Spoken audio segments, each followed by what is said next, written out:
Voilà.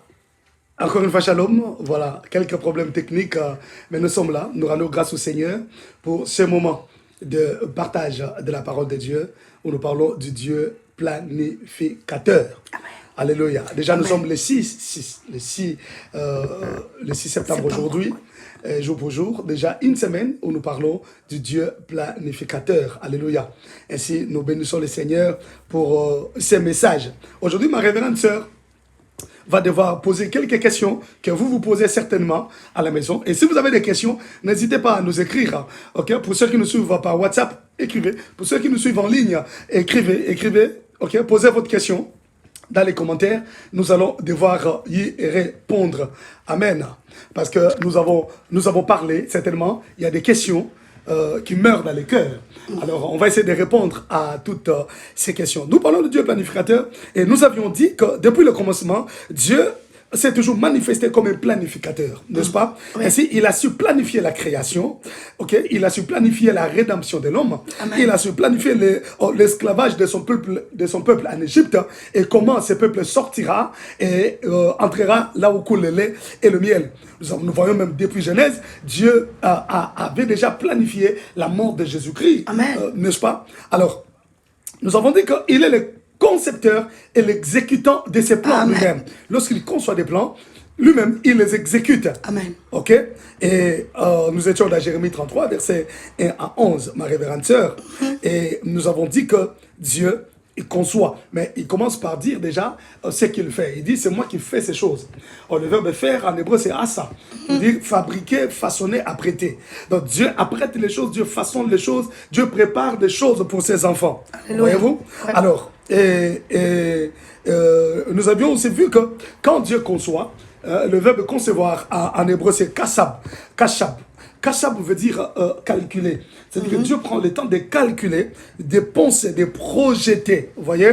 Parce que kashab veut dire projeter, calculer, penser ou inventer. Donc Dieu met vraiment dans son laboratoire, penser pour son enfant, il fait des projections pour la vie de son enfant, il fait des plans et ainsi de suite.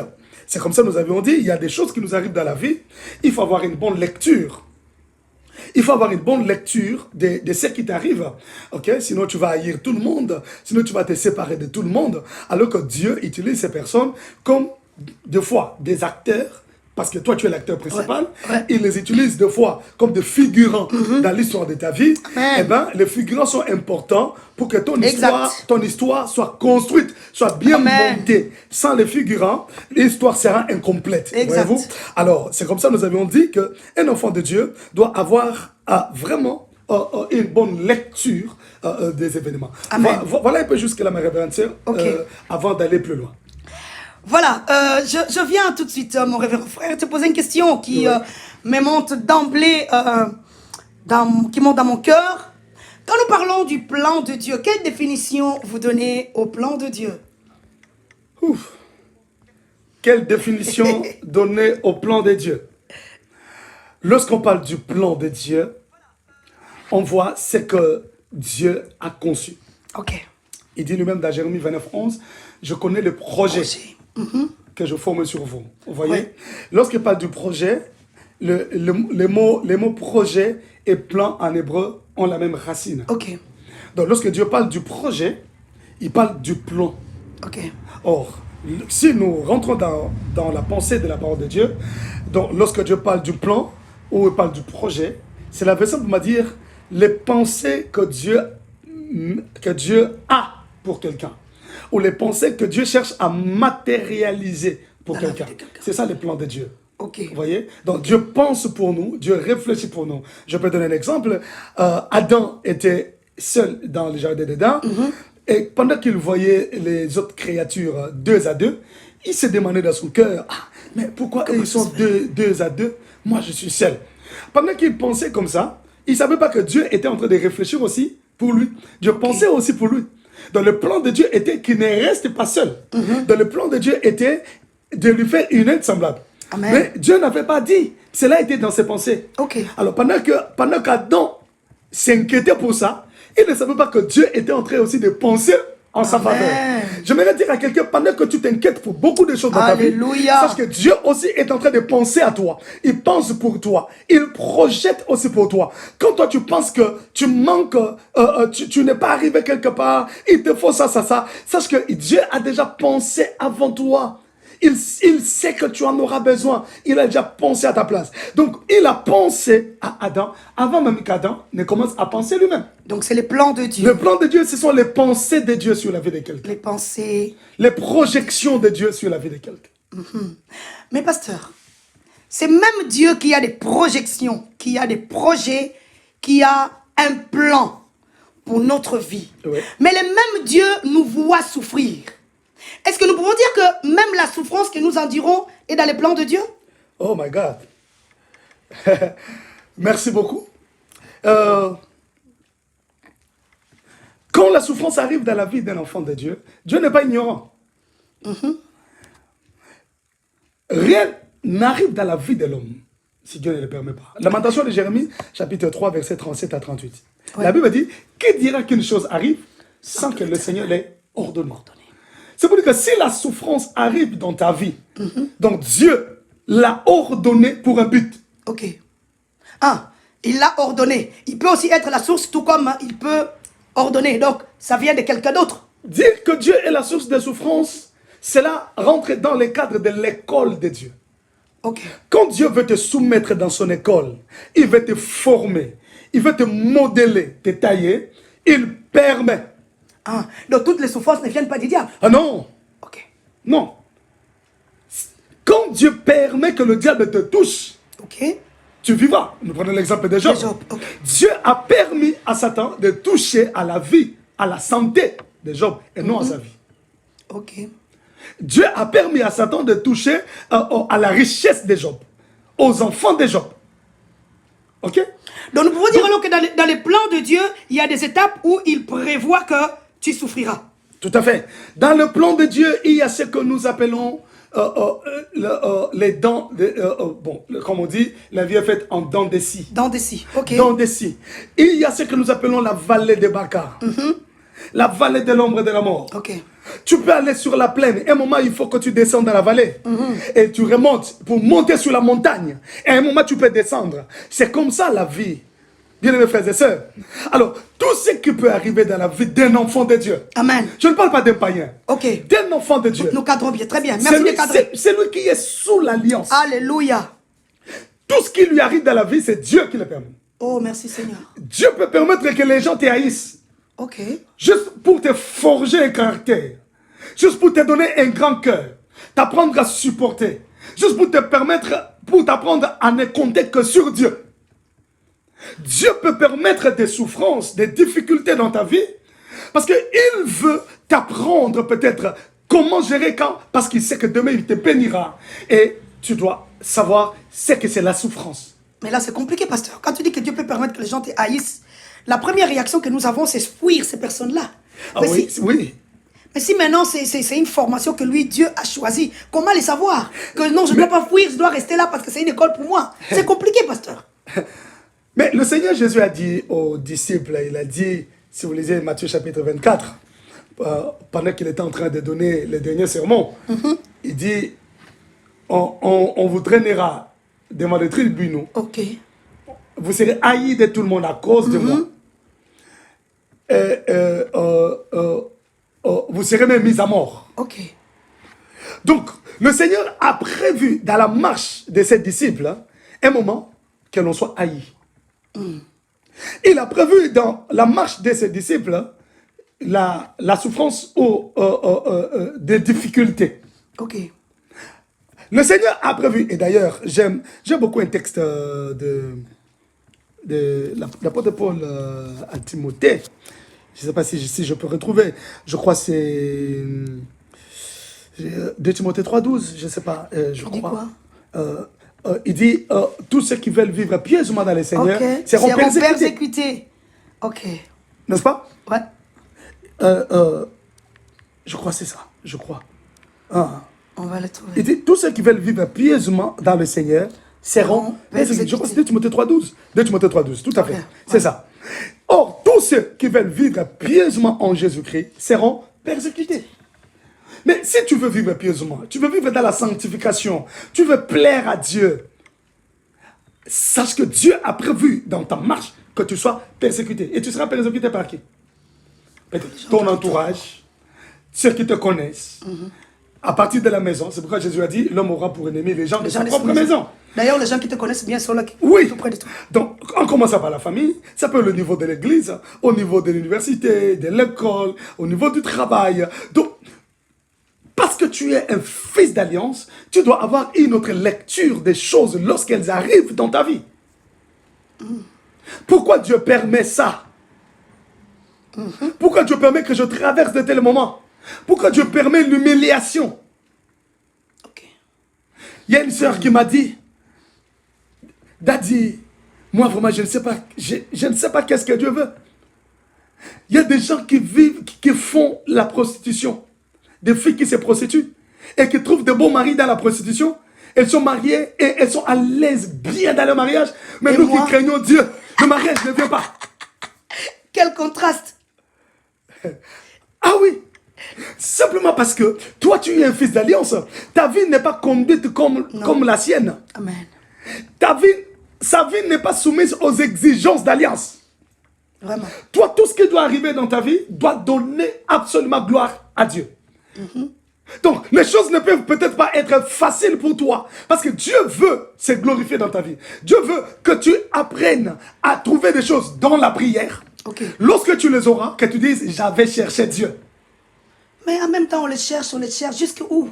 Dieu veut te maintenir dans sa présence. Dieu veut te forger. Alléluia. Dieu veut te donner du caractère. Amen. Et Dieu veut faire de toi un amoureux de sa présence. Alléluia. Alors, si Dieu a encore besoin de toi dans sa présence, il ne te lâchera pas trop vite. Mais si tu ne comprends pas ça, tu verras comme si tu souffrais. Non, Dieu, c'est un planificateur. Il a déjà tout planifié pour toi. Jésus. Mais le même Dieu qui nous maintient toujours dans sa présence, pasteur. Pendant qu'il nous maintient là, entre-temps, j'ai maintenant un problème de cœur, je me développe des maladies. Mais c'est même Dieu planificateur, lui qui voit, il veut me garder dans sa présence. Et en même temps, moi, je deviens malade parce que j'attends. Non, mais Dieu sait que cette maladie ne t'amènera pas à la mort. Amen. Elle ne t'amènera pas à la mort. Ça sera pour sa gloire. C'est ce que Jésus a dit d'ailleurs. Pour cet aveugle-né. Il dit non, ce n'est pas lui qui a péché ou ses parents. Mais c'est pour que la gloire de Dieu soit manifestée. Amen. C'était dans le plan de Dieu que cet enfant naisse aveugle. Tu peux comprendre? Tu donnes naissance à un enfant aveugle qui n'a jamais vu. Toi, tu souffres en tant que parent, tu pleures dans ton cœur. Alors, Dieu est là, il te regarde, il se rit de toi. Il dit, si seulement tu savais, je permis ça pour que ma gloire s'éclate. Donc, Dieu avait planifié la fin de la maladie de cet enfant. C'est comme toi qui me suis en ce moment. Sache que Dieu a déjà planifié la fin de ta souffrance. J'aime beaucoup un chant qu'on chantait il y a longtemps. Voici la fin de mes souffrances. Parce qu'en Jésus, je suis sauvé. J'ai la victoire sur tous ces mondes. Un jour j'irai près du Seigneur. Voici la fin. Voici la fin de mes souffrances. Parce qu'en Jésus, je suis sauvé. J'ai la victoire sur tous ces mondes. Un jour j'irai près du Seigneur. Oh, j'irai là-haut. J'irai là-haut parmi les anges. Près de Manuel, me consoler. Passant mon temps à la louange. Dire à Jésus un grand merci. Aïe, aïe, aïe, aïe, aïe. Oh my God. Ces chants me rappellent encore quand nous sommes convertis. Quand nous grandissions dans la foi chrétienne. Oh Jésus. Alors qu'on traversait des moments difficiles. Tu sais ma révérende, quand tu viens à peine de te convertir, le Seigneur te prend, il va te briser. Cette fougue-là qu'on a. Et malgré la fougue, mais le Seigneur te met dans le pressoir. Parce que tu dois être brisé. Le temps de brisement. où tu manques même l'argent pour acheter un pantalon. Tu manques l'argent pour t'acheter même un bijou. Tu manques d'argent pour t'acheter même la lotion.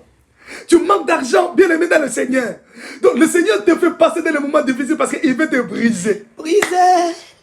Alors, le Seigneur, il planifie tout. Il sait qu'il y aura la fin de ta souffrance. Parce que cette souffrance ne sera pas éternelle.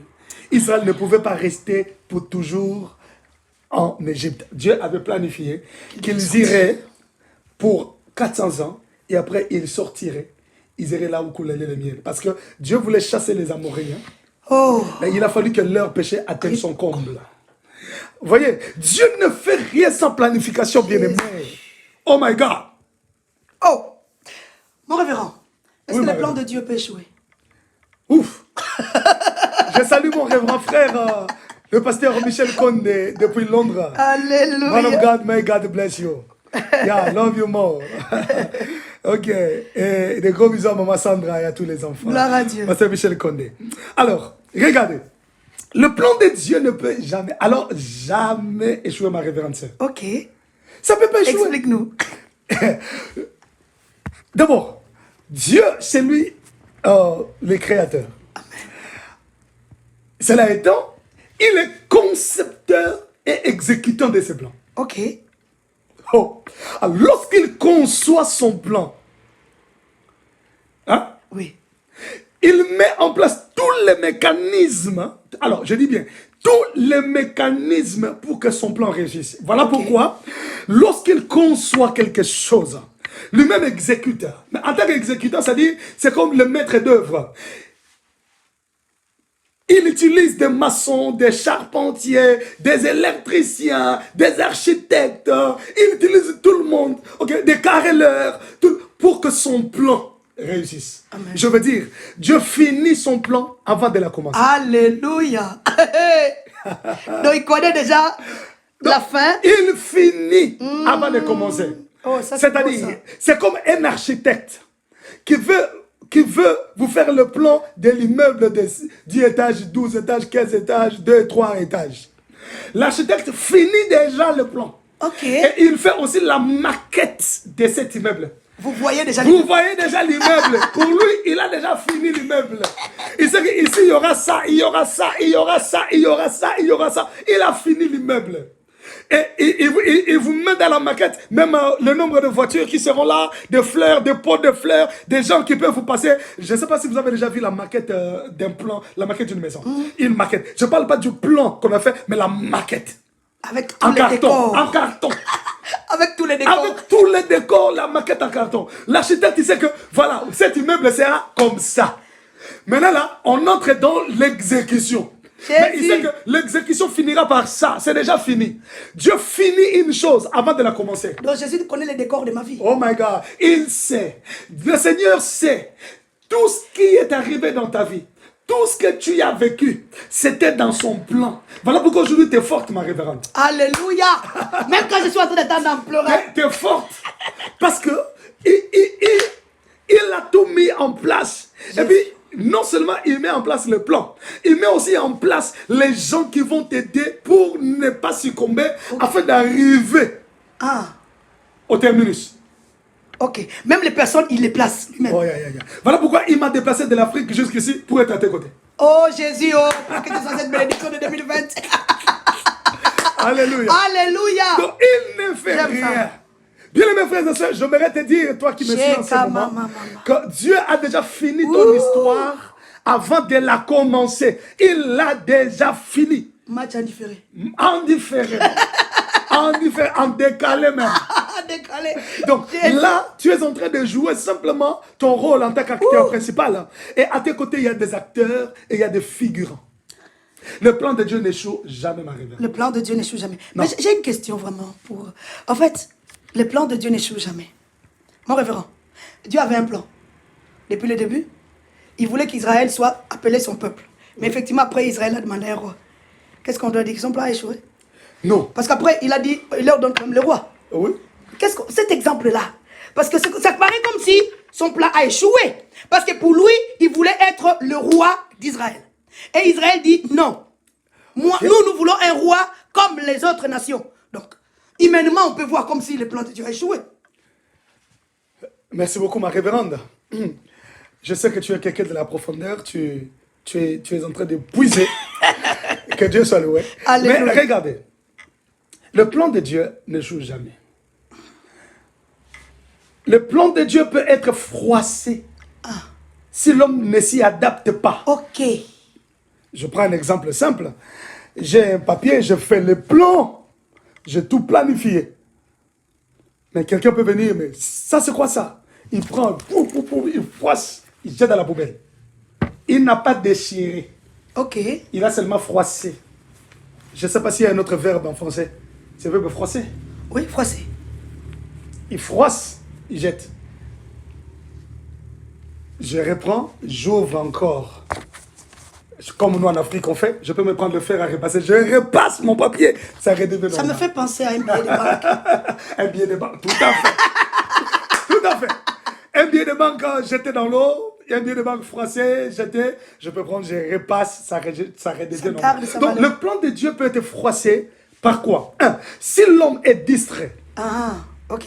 Ça, c'est important. Deux, si l'homme ne veut pas s'y adapter, c'est pourquoi j'avais parlé avant-hier d'un point très important. L'homme doit s'adapter au plan divin. Dieu. Ok. Il faut s'adapter au plan divin. Ok? Tu ne peux pas résister au plan de Dieu. Comme Jonas a essayé de résister. Mais tu ne peux pas changer le plan de Dieu. Tu peux froisser le plan de Dieu.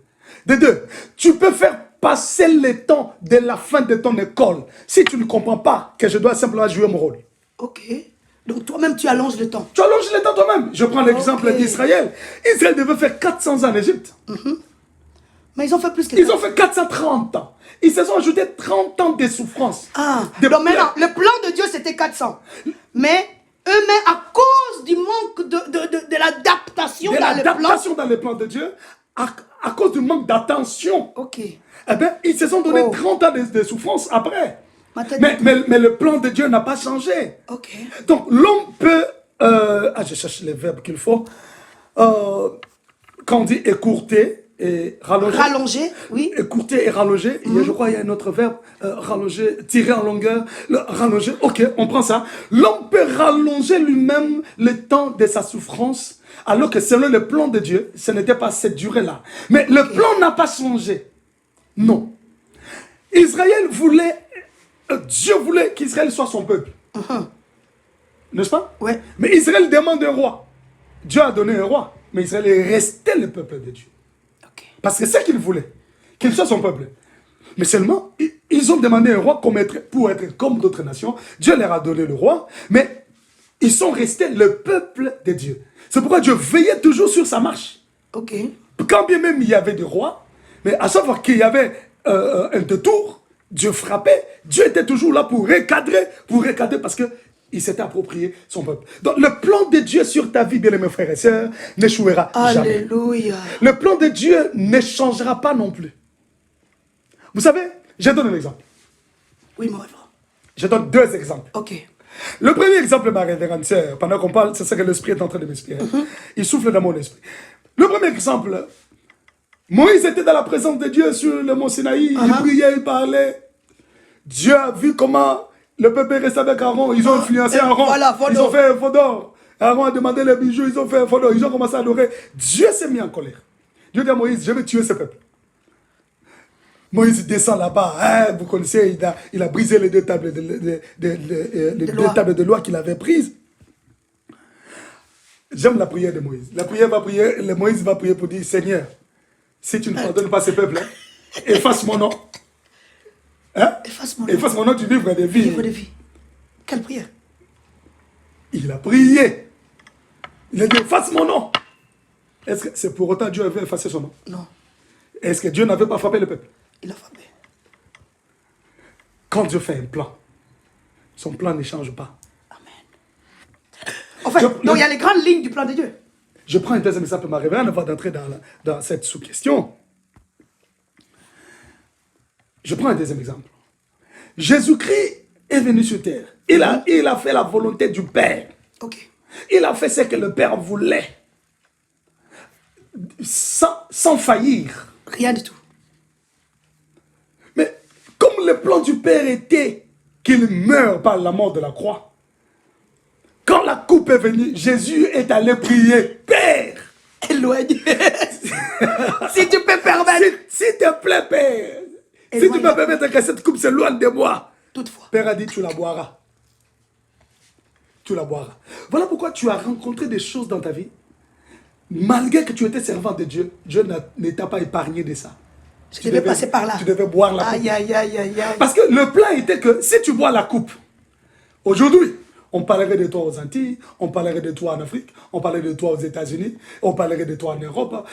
Si tu bois la coupe, tu auras une place à la droite du Dieu. Alléluia. Acceptez de boire la coupe. Il faut accepter. Je vais simplement dire à quelqu'un, joue ton jeu dans le plan de Dieu. Joue ton jeu. Joue ton rôle. Ne résiste pas. Adapte-toi au plan divin. Jésus. Oh my God. Nous vous avions demandé de poser vos questions. Si vous avez des questions, posez. Posez des questions si vous en avez. Hein. Ne vous gênez pas. Oui, Marie. Jésus lui-même. Jésus a pris la coupe. En fait, Jésus voulait échapper au plan de Dieu. Jésus a senti la douleur. Il a senti le poids de la mort en tant qu'humain. Jésus qui homme. Ok? Parce qu'il ne faut jamais oublier que Jésus était 100% Dieu, 100% homme. Okay. La Bible dit, il y a un seul médiateur entre Dieu et les hommes, c'est Jésus-Christ, homme. En tant qu'homme, parce que ignorer l'humanité de Jésus, c'est ignorer la divinité de Jésus. Exactement. J'agrée. Oui. C'est ça. Soit. Alors, il y a des religions, on n'est pas là pour citer des noms, il y a des religions qui ignorent l'humanité de Jésus. Non, pas mais non, mais le Jésus qui nous a sauvés, c'est le Jésus humain qui est venu dans la chair. Ah oui. Cette chair devait monter à la croix. Ah. C'est le semblable de Et c'est après la mort de la croix qu'il a été revêtu d'un corps de gloire maintenant. Donc, Jésus, il a senti le poids de la mort, et bien, qu'est-ce qu'il devait faire? Le Père, s'il te plaît, pardon, éloigne-moi cette coupe. Mais toutefois, ne fais pas ma volonté, fais la tienne. Mais mon désir, je ne vais pas boire cette coupe. Père a dit, tu la boiras. Quand le Père a un plan, il te fait passer par la coupe de la mort, de la souffrance. Mais sache qu'après cette coupe, il y a un trône glorieux. Qui t'attend. Alléluia. Il y a un trône qui t'attend. J'attends impatiemment, Seigneur. Alléluia. Pendant que tu viens de parler de Jésus, c'est là que je vais poser cette question, mon révérend. Oh oui, ma révérende. Parlant de Jésus qui, lui, demande à Dieu, éloigne la coupe. Mais toutefois, pas ma volonté, mais la tienne. C'est quoi la différence entre la volonté de Dieu et le plan de Dieu? La volonté de Dieu et le plan de Dieu. Ah, ça c'est merveilleux. Ça c'est merveilleux. Ma révérende, je t'avais suivi, tu as enseigné dans les vies des nations. Tu as dit le plan de Dieu est dans sa volonté et la volonté de Dieu est dans son plan. Mais effectivement, c'est ça. Je t'avais suivi. Ouvre-nous ça, mon révérend. Ouvre-nous ça. C'est ça en fait. Dieu fait son plan à partir de sa volonté. Ok. Parce qu'il a la volonté de t'élever. Merci Seigneur. Parce qu'il a la volonté de te glorifier. Eh bien, il va mettre en place un plan. Donc le plan de Dieu commence par sa volonté. Amen. Et c'est comme ça, lorsque le plan de Dieu s'exécute, on comprend que le plan de Dieu, c'est la volonté de Dieu. Donc Dieu voulait qu'il soit glorifié. Dieu voulait qu'il soit béni. Dieu voulait qu'il monte de gloire en gloire. C'est pourquoi il est monté. Donc quand on voit le plan de Dieu, c'est que Dieu a fait de toi aujourd'hui, on comprend que tu es l'expression de la volonté de Dieu. Alléluia. Parce que si Dieu ne voulait pas, tu ne deviendrais pas ce que tu es aujourd'hui. Je serais même déjà mort. Donc, le plan de Dieu ne peut jamais être séparé de sa volonté. Amen. Amen. Amen. Donc, le plan de Dieu je veux dire, le plan de Dieu est fonction de sa volonté. Le plan de Dieu est la résultante de la volonté de Dieu. C'est parce que Dieu veut sauver les hommes. C'est pourquoi il a planifié que Jésus vienne et qu'il meure par la croix. Parce que Dieu a aimé le monde, qu'il a donné son Fils afin que son Fils sauve le monde. Donc, le plan de Dieu, c'est la volonté de Dieu.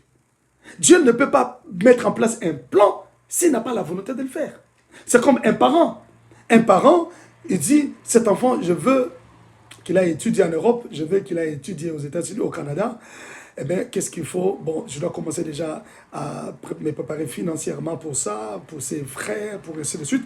C'est cette volonté qui pousse aux parents de planifier. Et pendant que le parent fait ça, l'enfant est ignorant. Il ne sait pas. Il ne sait pas. Il ne prend même pas part à la conception. C'est comme ça, tout ce qui nous arrive, nous ne prenons jamais part à la conception. Dieu conçoit seul et il exécute seul. Yes. Et nous sommes appelés simplement à jouer notre rôle dans son plan. C'est comme ça que je parlais du scénario. Conçoit seul, il exécute seul. C'est comme ça que je parlais du scénario. Mais mon révérend. Ma révérende. Pourquoi alors Dieu condamne les gens qui font du mal alors que ce sont des agents qui sont dans son plan?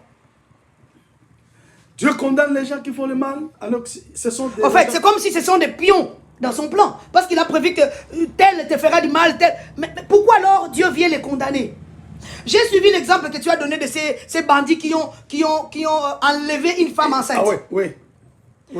Pourquoi alors Dieu vient condamner ces bandits alors que pour lui, il a prévu qu'il soit dans ces plans-là pour que cette dame accouche normalement?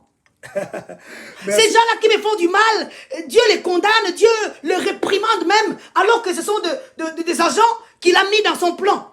Alléluia. Pourquoi Pharaon, que lui endurcit les cœurs, c'était un agent dans son plan? Pourquoi alors il les condamne encore? Ma révérende en parlant est en train de répondre déjà. Parce que c'est une femme de profondeur. Alléluia. Merci Seigneur. Alors, ma révérende. Pourquoi Dieu condamne-t-il les gens qui font le mal, tout ça? Non. C'est nous qui condamnons les gens. Ok. Hein? C'est nous qui condamnons les gens. Dieu condamne le péché. Ok. Dieu condamne l'acte. Dieu ne condamne pas la personne. Ok.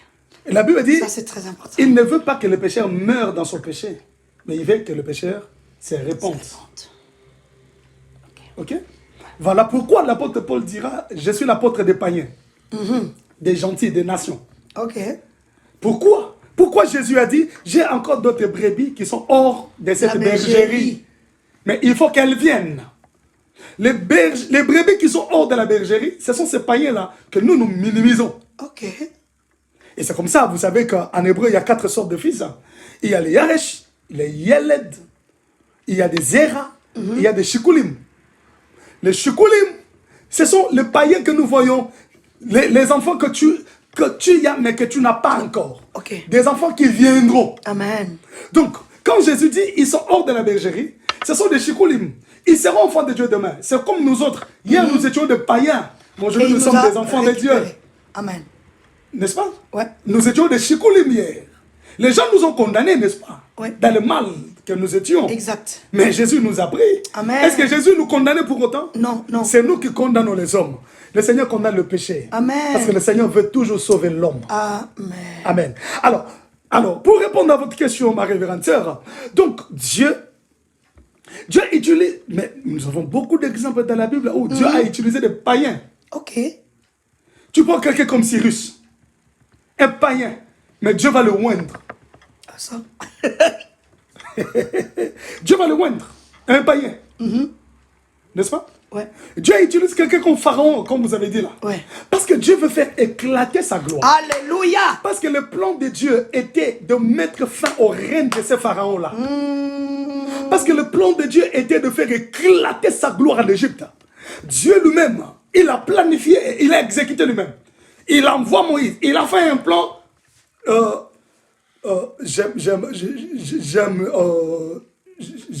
J'aime l'expression des pompiers.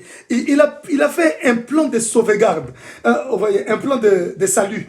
Un plan de sauvetage. De sauvetage. Ah, voilà. Il a fait un plan de sauvetage. Je vais sauver mon peuple qui est en Égypte. Moïse, toi, vas-y. Voilà ce qui va se passer. Prends ton bâton. Ah, le bâton devient serpent. Prends-le par la queue. Quand tu iras, tu feras ça. Déjà. Tu feras ça. Il a mis le scénario en place. J'aime Dieu. Aïe. Il a mis le scénario en place. Moïse, vas-y. Moïse en tant qu'acteur principal. Et Aaron, l'acteur, auprès de Moïse. Okay. Et Pharaon et toute l'Égypte, de figurants dans le plan de Dieu. Oh, Moïse, il va. Il fait tout ce que Dieu lui disait. Mais Dieu lui-même passe de l'autre côté. Il endurcit les cœurs de Pharaon. N'accepte pas. Simplement parce que Dieu veut faire éclater sa gloire. Dieu veut manifester sa puissance. Donc, si Dieu a utilisé ces bandits qui ont kidnappé cette femme enceinte, qui selon la science, devrait accoucher par césarienne, parce que l'enfant était transversal. Mais Dieu a voulu que les bandits puissent l'enlever pour la stresser dans ce kidnapping, afin que l'enfant tourne de position et qu'elle accouche par voie basse. Et tu verras que Dieu les a utilisés. Ils ont enlevé la dame. Ils n'ont pas touché à la caution. Ils n'auraient fait. Parce qu'ils étaient obligés d'amener cette dame à un centre, à une formation hospitalière pour qu'elle accouche. Et ils l'ont abandonnée, ils sont partis.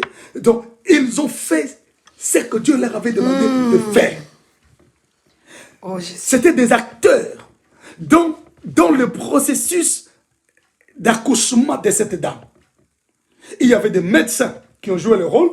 Et ces bandits ont joué le rôle de la stresser pour que l'enfant tourne, change de position et qu'elle accouche par voie basse. Nous allons condamner les bandits.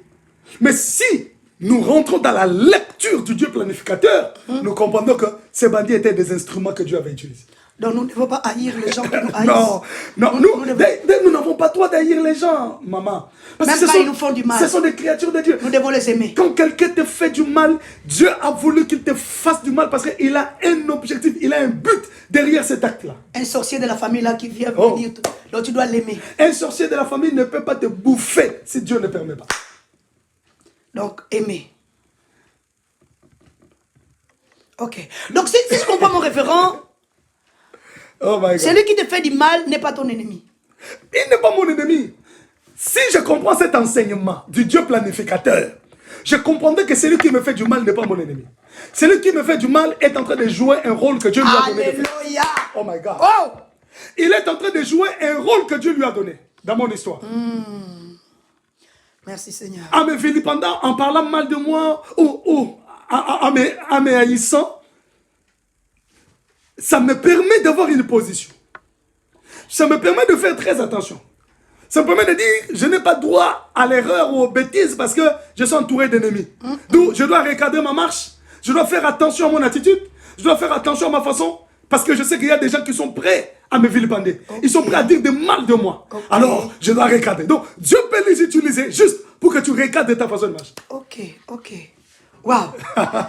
Les dieux planificateurs. C'est trop beau ce thème. Les dieux planificateurs. Je me rends compte qu'il y a tellement de choses à dire. Amen. Dans ces plans de Dieu. Mais je crois qu'il nous reste 4 minutes, ma révérence. Poser les questions, on va pouvoir même la prochaine fois. Mon révérend, tu nous promets qu'on reviendra encore sur ce genre de questions, d'émissions. Le décryptage. Oui, décryptage. D'accord. Okay. Donc voilà. Si, on va y revenir. On va y revenir. Je crois que si on parle pendant 4, 5, 6 jours, on reviendra sur j'ai encore beaucoup de questions à poser, mais je les garde. Non, je les garde. Okay. Parce que 4 minutes, c'est trop peu, on ne saura pas. Je promets que je... Mais j'attends aussi vos questions. Hein. Mon révérend, il sait que moi, j'ai des questions. Voilà. Je me mets à votre place. J'essaye de poser, mais vous aussi posez. Alors, je vais toucher quelque chose que j'avais dit par rapport à Isaïe 54, 1 à 10. Oui. Isaïe 54, 1 à 10, Dieu dit à son peuple de se réjouir.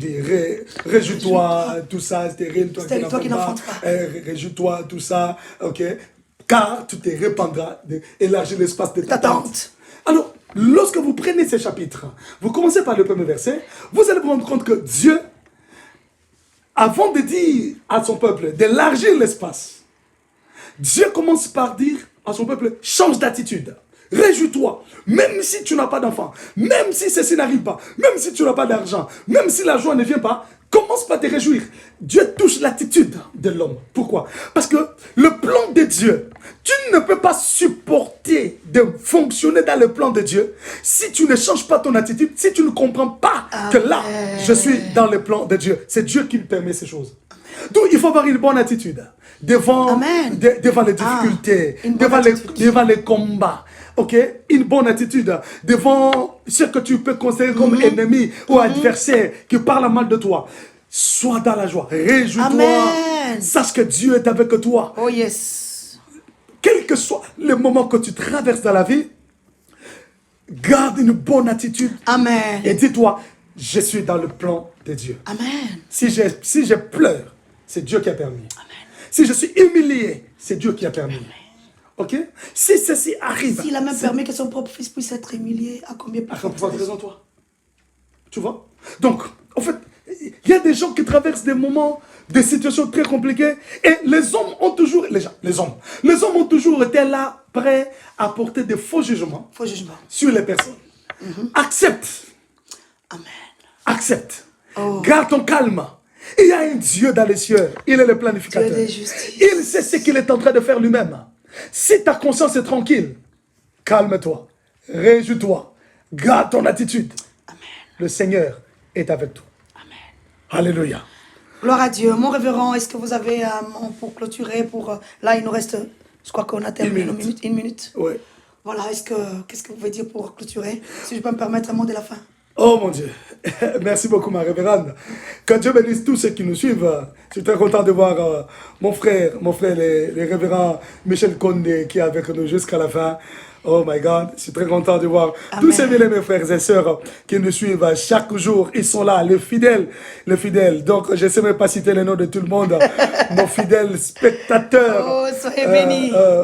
Ils sont là, soyez bénis. Et je vous demande simplement de vous abonner à notre chaîne YouTube. Amen. Et de partager les liens. Okay? Tout à l'heure, dans 10 minutes, dès que nous terminons l'émission, cette vidéo sera déjà sur YouTube. Prenez le lien YouTube, partagez, Amen. Bénissez quelqu'un, révoltez quelqu'un, aidez quelqu'un à avoir une bonne lecture de la vie et le Seigneur Dieu vous bénira. Amen. Donc nous nous retrouvons demain lundi à la même heure, même chaîne. Nous nous retrouvons pour continuer. Je crois que ce sera le Dieu planificateur 7. Voilà, nous allons continuer à sonder. Déjà, nous sommes Non, ça sera 6, parce que le premier, vous n'avez pas fait l'émission. Ok, donc nous nous sommes arrêtés au premier point. Nous avons dit l'homme doit s'adapter au plan divin. Amen. Et demain, nous allons aborder le deuxième point. Ne ratez pas. Amen. Ne ratez pas, ça sera fort. Ça sera fort, fort. Nous serons là. Amen. Ça sera fort. Amen. Que Dieu vous bénisse. Gloire à Dieu. Paix et grâce dans vos maisons. Alléluia. Et que la main du Dieu de Jacob vous touche. J'aimerais que nous puissions prier ensemble. Ne vous déconnectez pas. Ne vous déconnectez pas. J'aimerais que nous puissions prier ensemble. Tu vas élever ta voix là où tu es pour dire Seigneur, je ne perds pas confiance au Dieu. Je n'abandonne pas la foi. Seigneur, je change ma lecture des événements. Je veux voir les choses autrement. Commence à prier. Dis Seigneur, je reste attaché. Je reste accroché à toi. Alléluia. Aide-moi à ne pas sortir de ton plan, Seigneur. Même si les choses prennent une autre tournure, même quand ça fait mal, aide-moi à rester dans ton plan, Seigneur. Je vais attendre, oh Dieu, jusqu'à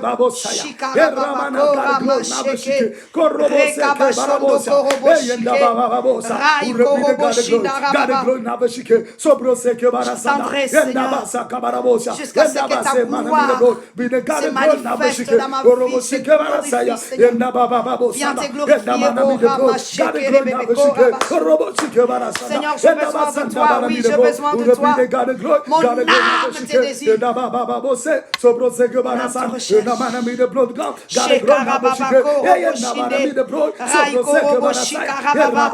Oh, nous te voulons, Seigneur. Je te désire, oh mon Dieu. Éternel Dieu, lève-toi dans la vie de ces frères, de ces sœurs, oh Dieu. Jésus, fais-le. Seigneur, ouvre notre esprit à comprendre ton plan, à comprendre, Seigneur, comment fonctionner dans ton plan, comment jouer notre rôle dans ton plan, dans ton scénario. Oh, s'il te plaît, Seigneur. Oh, alléluia. Bénis ces frères et bénis cette sœur. Fais-le à cause de ton nom. Au nom puissant au nom de Jésus. Et glorieux de Jésus-Christ de Nazareth. Alléluia. Nous disons comme un seul homme. Amen. Amen. Que Dieu vous bénisse. Les